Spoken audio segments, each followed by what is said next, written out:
महाराज रामकृष्णारी, आम्हाला एक प्रश्न आहे की माऊली ज्ञानोबरायांचं या विश्वावरती सगळ्यात मोठं उपकार कोणतं आहे?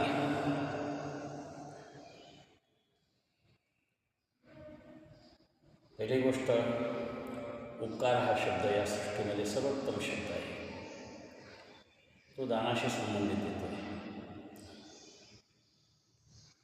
या सृष्टीमध्ये काही उपजतच जाते आहे.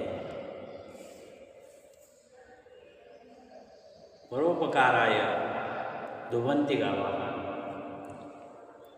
गाय ही परोपकारी आहे. परोपकाराय वहंती नद्या, नदी ही परोपकारी आहे. परोपकाराय फलंती वृक्ष, वृक्ष हा सतत परोपकारी आहे. परोपकाराय सताम विभूतया, जसं गाय पवित्र आहे, परोपकारी आहे, जसं नदी ही परोपकारी आहे. पीडित पापताप कुखित तिरीचे पादप समुद्रा जाय आप गंगे जैसे, तसे परोपकाराय सताम विभूतया. संत हे परोपकारी आहे. आणि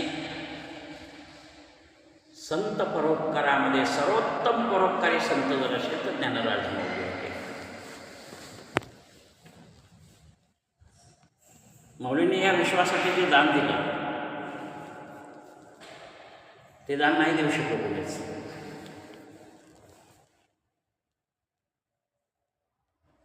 संपूर्ण विश्वासाठी असलेलं जीवन म्हणजे ज्ञानराज माऊली.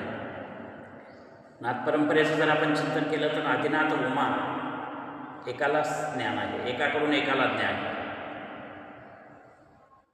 ते ज्ञान मच्छिंद्रनाथांनी ग्रहण केलं. मच्छिंद्रनाथाने बहुधा गोरक्षाशी केला, एकाशी संबंध जोडला गेला. गोरक्ष वळला गहिनीपती, एकाशी संबंध जोडला गेला. गहिनी प्रसादे निवृत्तीदाता, संबंध एकाशी जोडला गेला. म्हणजे जे परिपूर्ण ब्रह्मज्ञान होतं ते एकाकडून एकाकडेच असा मर्यादित संबंध होता ज्ञानाचा. पण ज्ञानोबरायांनी त्याच ज्ञानामध्ये